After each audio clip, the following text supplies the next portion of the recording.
Well, it's Sunday the 31st of July. This is episode 2230 of 301 Permanently Moved Online, a personal podcast 301 seconds in length, written, recorded and edited by me, at the JMO. We went down to Bristol for a few days this week. We ate great food, saw great people. I was mostly offline, and it was wonderful.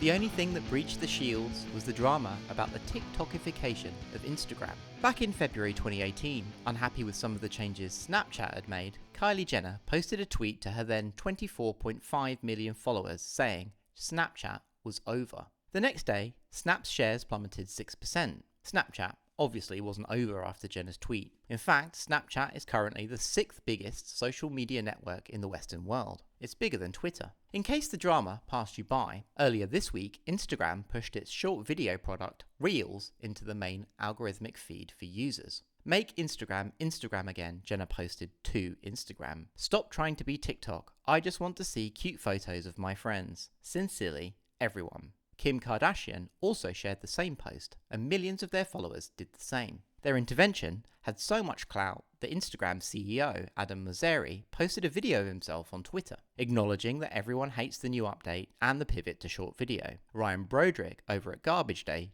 described the whole statement as an overwhelming display of confident self-annihilation. The CEO admitted that the UX changes were not yet good, but still doubled down on the app's pivot to short video, saying, "If you look at what people like and consume on Instagram, it's shifting more and more to video over time, even when we stop changing anything.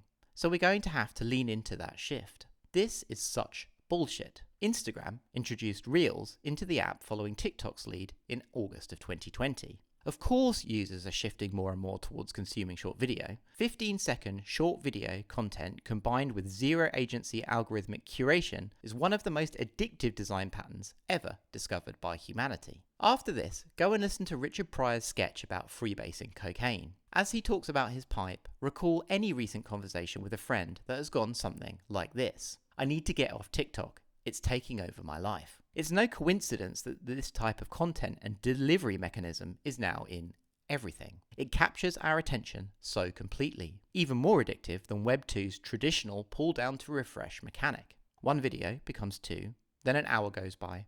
A few weeks later, you have a taste for it.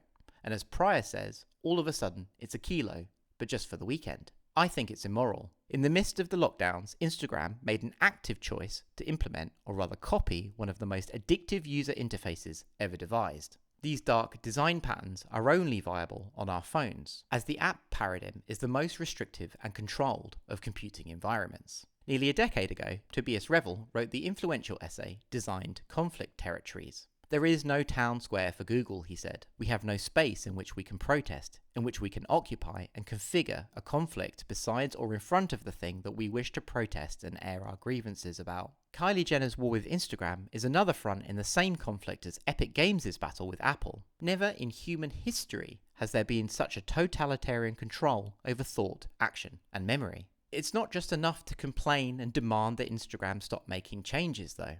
We, as users, need to be able to collectively articulate what we want to be different. We should demand the ability to change the front end and layout of apps we use. I can't stand the fact that the buttons for YouTube Shorts and Reels are right there on the app's main page, calling me, tempting me. It really is an outrage that Instagram wants to move Reels into the feed. I want to move them out of sight, hide it all under a rug inside a menu, and I'm outraged that I can't.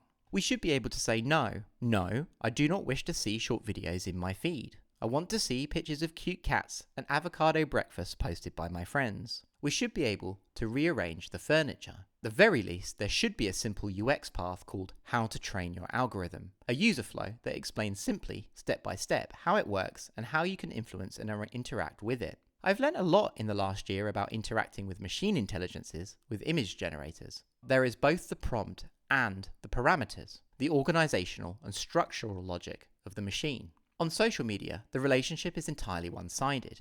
Personalized feeds and algorithms learn from our behavior, then in turn it behaves in ways that it believes will increase our attention and retention. The user is the agent being prompted. It should be the other way around, always. We must demand more agency within online worlds. We need new social norms. We need control over what we see and how we see it. Every app should have a lab rat's guide to taking over the experiment.